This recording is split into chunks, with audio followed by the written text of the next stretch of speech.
Nous sommes en présence d'un illustre invité, le président Bandakani, homme politique, analyste politique et géopoliticien.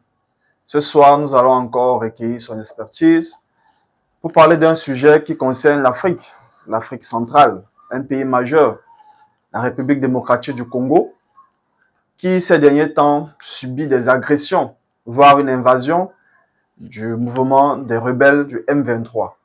Monsieur le Président, de prime abord, bonsoir et bienvenue à cette émission en direct. Bonsoir, mon cher Jules Bouya-Mousso. Bonsoir à l'équipe technique qui t'accompagne, que je salue, pour leur courage, pour leur persévérance, pour leur détermination. C'est pas facile de tenir, techniquement parlant, dans l'environnement numérique du continent en général et la partie qui est consacrée à notre pays, le Cameroun. Donc je salue les techniciens pour le travail qu'ils font. Je salue l'ensemble de l'équipe qui a préparé cette contribution, ce direct. Et je salue mes très chers internautes, sans lesquels on ne peut pas faire le travail que nous faisons. Et bien sûr, mes ennemis, je les salue. Bien évidemment, vous saluez également vos ennemis. Toujours, comme toujours. Je les salue toujours. Parce que je vous ai dit souvent que l'ennemi croyant vous détruire oublie qu'il peut être souvent votre meilleur partenaire. Donc pour moi, mes ennemis sont mes partenaires. Bien évidemment. Objectif. Monsieur le Président, nous parlons d'un sujet majeur, un pays que vous connaissez, la RDC, qui en ce moment subit une agression du mouvement M23 à l'est du Congo, notamment dans la ville de Goma. Dimanche le 26 janvier, la RDC a subi une offensive.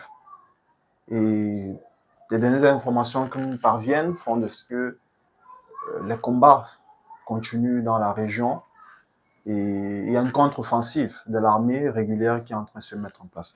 Mais nous voulons comprendre les profondeurs de cette crise, ne pas seulement s'apaisantir sur les éléments factuels.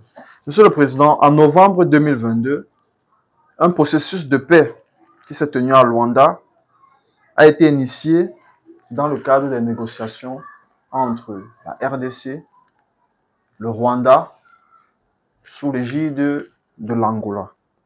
Et le 15 décembre 2024, une réunion tripartite avec ces pays dont j'ai mentionné a été annulée au dernier moment. Selon la presse congolaise, le faux bon rwandais s'explique par les conditions préalables posées par Kigali, qui aurait demandé en contrepartie de la signature d'un accord de paix la tenue d'un dialogue direct avec les rebelles du M23. Une exigence catégoriquement rejetée par la RDC, qui a jugé ce groupe armé de terroristes. Monsieur le Président, au-delà des raisons de l'échec de ces négociations, quelles sont, selon vous, les principales raisons?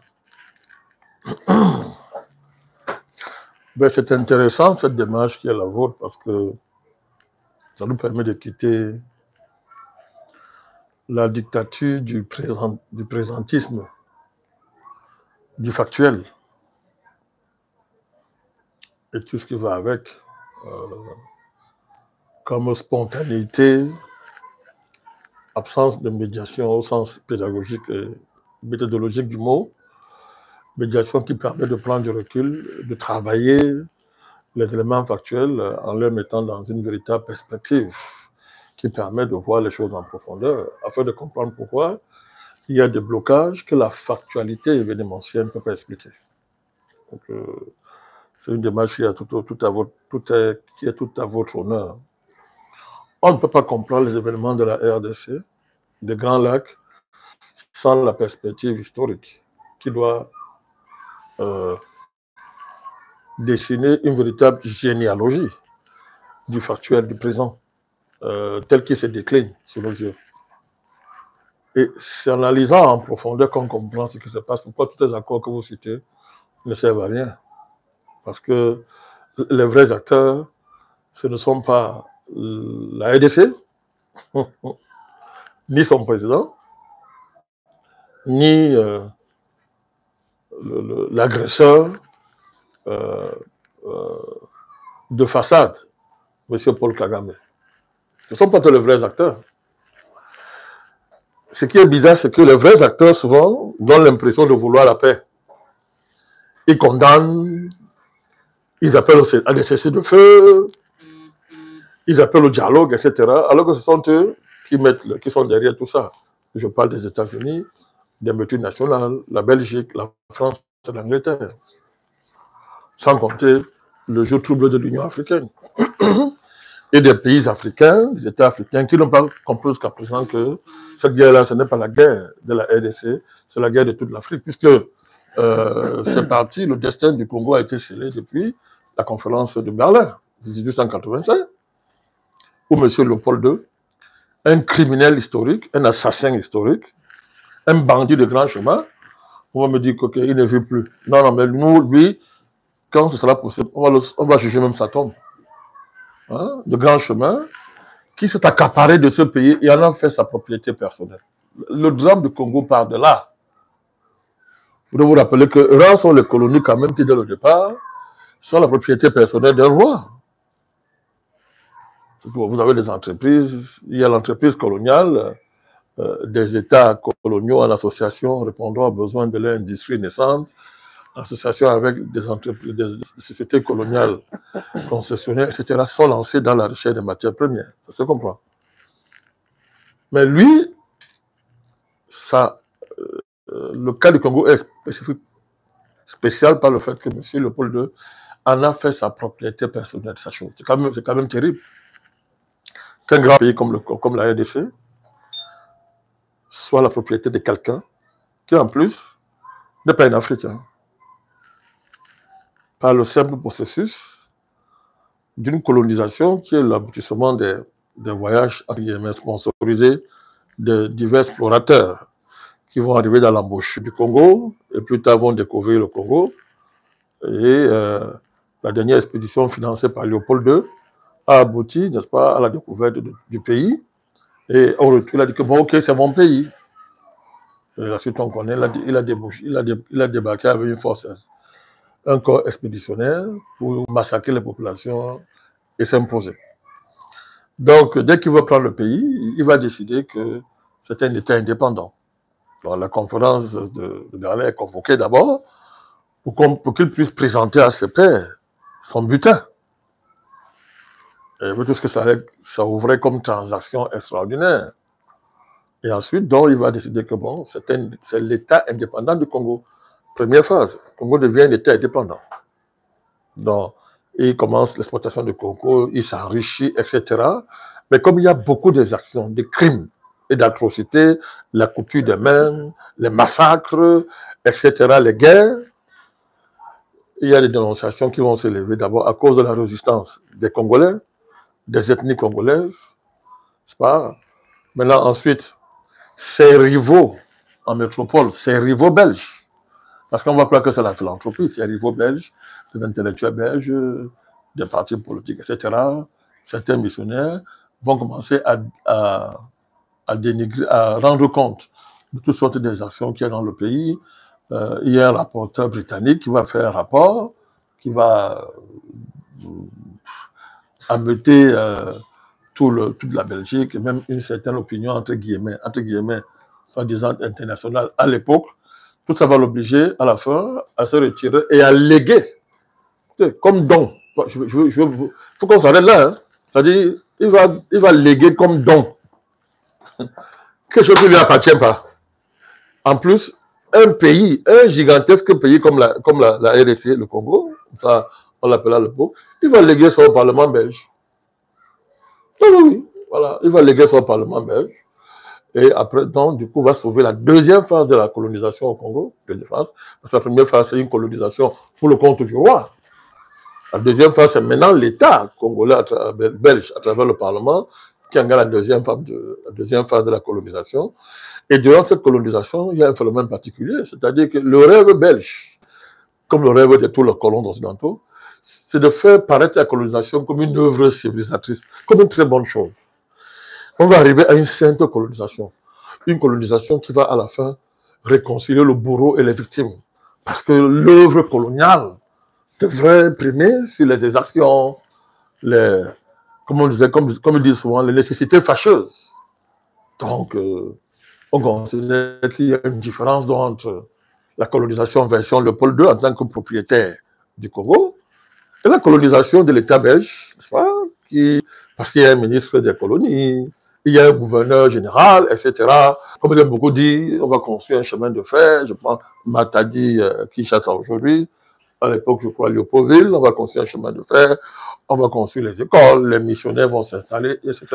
Donc, la civilisation était en marche et la Belgique était très fière de son trésor colonial et du fait que vraiment, il y avait quelque chose d'historique. On n'a jamais vu dans le monde réconciliation entre le bourreau et la devenue qui mangeaient ensemble, qui vivaient ensemble. Ça malheureusement, ça ne pas tenir parce que les rébellions, la résistance va continuer et va connaître une mutation. La résistance va connaître une mutation différente de la première phase de résistance à l'avènement de Léopold II. Dont la résistance va connaître une deuxième phase, des intellectuels, des personnalités religieuses. Nous pensons à cette période qu'on a appelée, avec l'émergence de ce qu'on appelait les trois manifestes. Les trois manifestes sont le premier mouvement écrit, intellectuel, de dénonciation de la colonisation et de la revendication de l'indépendance à l'époque au Congo.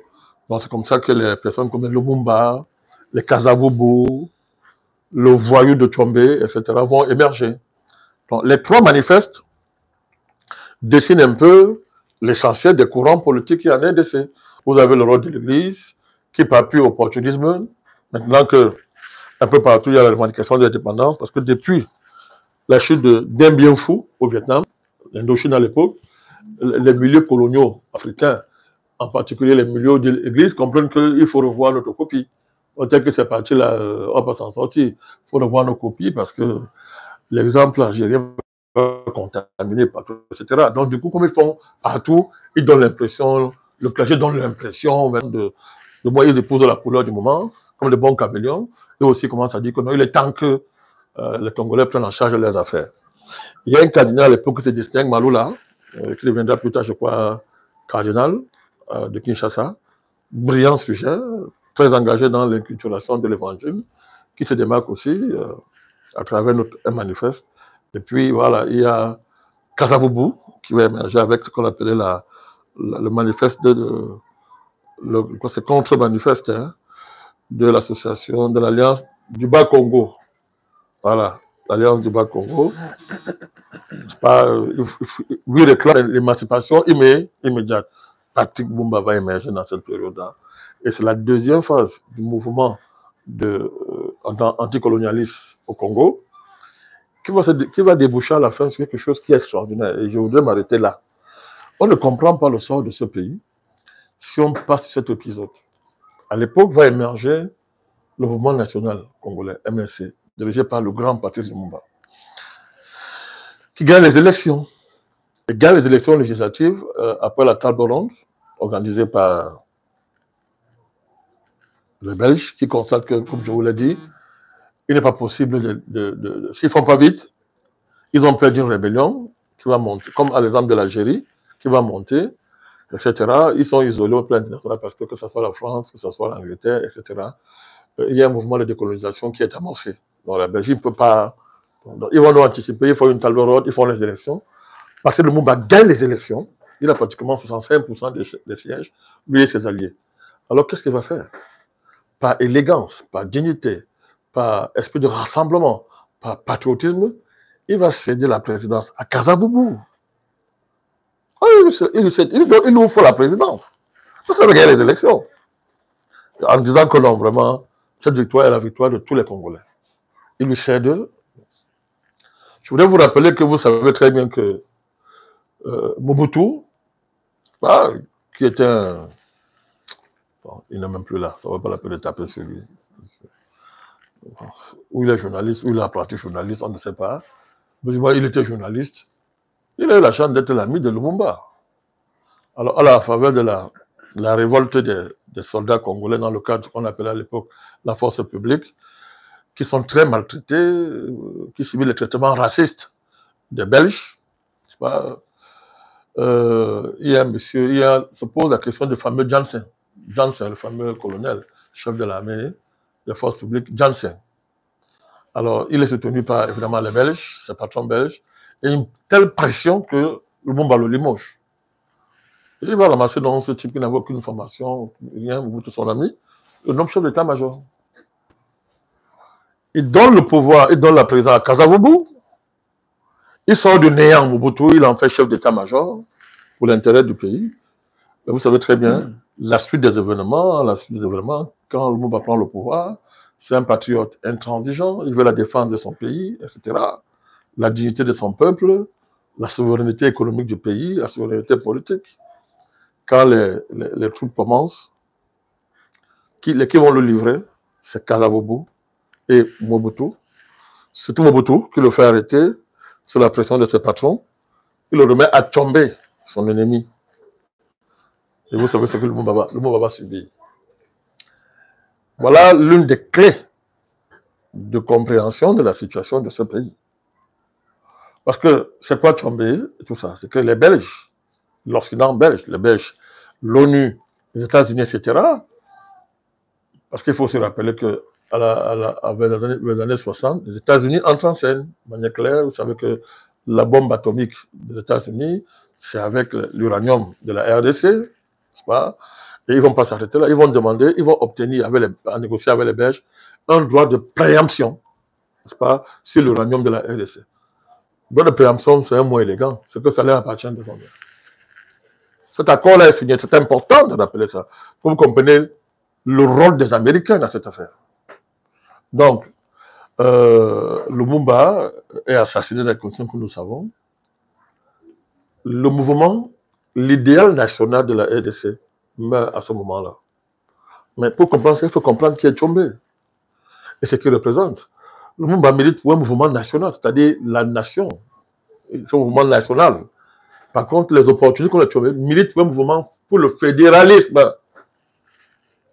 Le fédéralisme. C'est très important de le souligner parce que ça va nous permettre. C'est un faux fédéralisme parce que, en fait, c'est un cache-sexe pour que les Belges continuent à exploiter les matières premières en mettant en avant les hommes liges. C'est la pure racaille. Mais c'est eux qui sont pour ce fédéralisme-là. Nous, on va dire non la nation parce que, en centralisant, on a notre souveraineté réelle sur nos matières premières. On valorise ça et on met un système de redistribution le plus équitable possible pour favoriser un bien-être de la population. Cette divergence est importante. Parce qu'il y a des Africains qui ont lu 2 ou 3 livres, docteurs en doctorat, qui vous font la promotion du fédéralisme sans comprendre ce que ça veut dire. Parce que le fédéralisme américain, ce n'est pas, on ne le transfère pas comme ça, des fédéralismes comme ça en l'air. Un fédéralisme sérieux doit être le fait d'un mouvement endogène conscient de lui-même et des enjeux liés à ce type de gouvernement. Mais quand vous êtes des colonies et que le colon s'amuse, n'est-ce pas? Il suffit qu'il découvre les mines quelque part, cet endroit devient plus qu'un État d'un État, on lui donne un statut spécial. Ce qui s'est passé au Katanga, quand on a découvert les riches gisements miniers du Katanga. C'est ça qui fait du Katanga un État dans l'État. Ils peuvent larguer le pouvoir central et ils vont servir de base, n'est-ce pas, à la destruction du mouvement national congolais. Donc, je pense qu'il y a un problème spirituel profond. La manière dont on a traité Lumumba, on a traité ce mouvement national, c'est ça qui explique tout le drame qu'on voit aujourd'hui en RDC. Mon cher Fabrice. Parce que Lumumba symbolise, Jules Lamousso, je confonds avec, comme j'ai beaucoup de allez-y, en fait beaucoup de plateaux. Voilà, s'il nous suit, je le salue. Donc, Lumumba était l'idéal, le concept politique le plus élevé qui correspondait au défi historique, n'est-ce pas, de la RDC. Alors, il ne s'agit pas seulement de l'avoir réhabilité par une grande statue qui trône quand vous allez à Kinshasa. C'est pas ça. C'est pas lui. C'est lui. Mais il faut réhabiliter son projet politique. C'est ça qu'il faut réhabiliter. Il faut réhabiliter sa pensée. Il faut développer ça. Le travailler davantage dans les conditions du XXIe siècle. Parce que c'est là où se trouve la réponse, n'est-ce pas, aux défis qui se posent dans ce pays. Donc, on va continuer à le voir. Une fois qu'il est mort, Mobutu va pour le pouvoir. Mais il ne s'est pas préparé à ça, c'était pas un homme politique, il n'avait aucun bagage qui lui permettait de comprendre la destinée de ce pays-là et de travailler dans ce sens. Bon, il s'est battu, il a été le premier à réhabiliter celui qui l'a vendu, il a réhabilité Lumumba. Bon, on connaît ce qui s'est passé avec ces histoires d'authenticité, zarianisation, etc. Ouais, aujourd'hui, en RDC, il y a une nostalgie de Mobutu à l'heure actuelle parce qu'il y a l'âge d'or du pays qu'ils ont connu à l'époque, dans les années 70, 73 en montant, aux années 80, en montant. Vous avez été comme un paradis, il y avait beaucoup d'argent à cause des 30 glorieuses qui font que tous les pays africains, à un moment donné, ont connu un âge d'or que beaucoup d'aujourd'hui, n'est-ce pas, méditent sur ça en disant vraiment, on refuse de regarder les vrais défis, on est dans un âge d'or sans comprendre les ressorts. Mais après, vous allez voir, après, le pays va tomber dans la ruine quand tu vas voir les chocs, quand le prix du cuivre va baisser et qu'en retour, le prix du pétrole va augmenter. L'économie des Zaïre va tomber et ne va plus jamais se relever. Beaucoup de pauvreté. Mobutu a mis longtemps au pouvoir, près de 32 ans. Il a servi de combattant de la liberté pour le compte de l'Occident contre le communisme. Reagan le saluait, disait, ça c'est un combattant de la liberté. Donc on fermait les yeux sur sa dictature, entre guillemets, on fermait les yeux dessus, parce que il servait, n'est-ce pas, de combattant de la liberté. Il était un rempart contre l'expansion du communisme en ce temps-là. C'est comme ça qu'il servait de base arrière à Jonas Savimbi, il y a Holden Roberto, qui tous animaient des rébellions qui menaçaient la survie de l'État de l'Angola. Vous voyez ce que ça fait. C'est-à-dire quand vous hébergez Savimbi, vous êtes l'ennemi de Dos Santos, qui lui est l'héritier de notre grand panafricaniste patriote Agostinho Neto. Donc, où est-ce que c'est passé? Donc, ça fait que lorsque le mur de Berlin tombe, il n'est plus important. Il n'est plus important. Le pays est démembré à cause de la pauvreté. Je vous ai parlé de la crise économique qui frappe le pays dès les années 73 en montant. Je vous ai dit, c'est consécutif à la chute des prix du cuivre. Et un double choc, hein.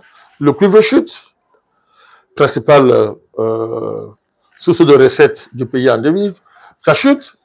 Quand le pétrole, lui, il augmente. Or, le pays n'était pas grand producteur de pétrole. Le pays, c'est un choc extraordinaire. Ça va casser l'économie du pays. Ça va créer les conditions d'une pauvreté extraordinaire. Le pouvoir central s'affaiblissant. Résurgence des irrédentismes historiques régionaux et tribaux. Ils vont ressurgir. Un renouveau du katangisme va se répandre dans le pays. Quand je parle de ça, cette tentative d'autonomie, n'est-ce pas, des régions du pays qui ont goûté à la matrice du régionalisme néocolonial comme masque derrière le fédéralisme dont chacun commence. Et du coup, donc, va surgir le génocide au Rwanda.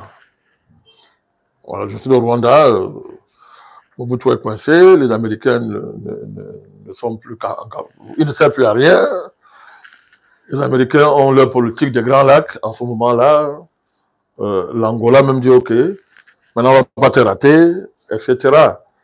Jusqu'à l'arrivée au pouvoir de Kabila Père, dans des conditions que vous connaissez. Il avait fait, c'était une alliance, mais en fait, c'est Bill Clinton, avec ses clients, c'était un client à l'époque. Les Américains, il y a lâché Mobutu, ont fabriqué deux pions, Museveni et Paul Kagame, qui sont devenus les grands patrons des Grands Lacs, version Bill Clinton. C'est comme ça qu'on va favoriser l'arrivée au pouvoir de M. Kabila. D'ailleurs, vous vous rappelez l'épisode de l'ambassadeur Bill Richardson, officiant pour les États-Unis, qui veut dire à Mobutu, si tu ne parles pas du pouvoir, on va traîner ton cadavre à Kinshasa. Mobutu s'est mis à pleurer comme un nègre inconscient, que donc maintenant je vous ai servi, vous m'abandonnez, etc. Bon, il a pensé à Lumumba certainement à ce moment-là, sérieusement, et c'était fini. Et c'est là donc où le problème commence. Parce que, qu'est-ce qui se passe? Pour prendre le pouvoir, l'FDL, va être obligé de signer des contrats avec des sociétés américaines qui vont financer cette rébellion contre Mobutu.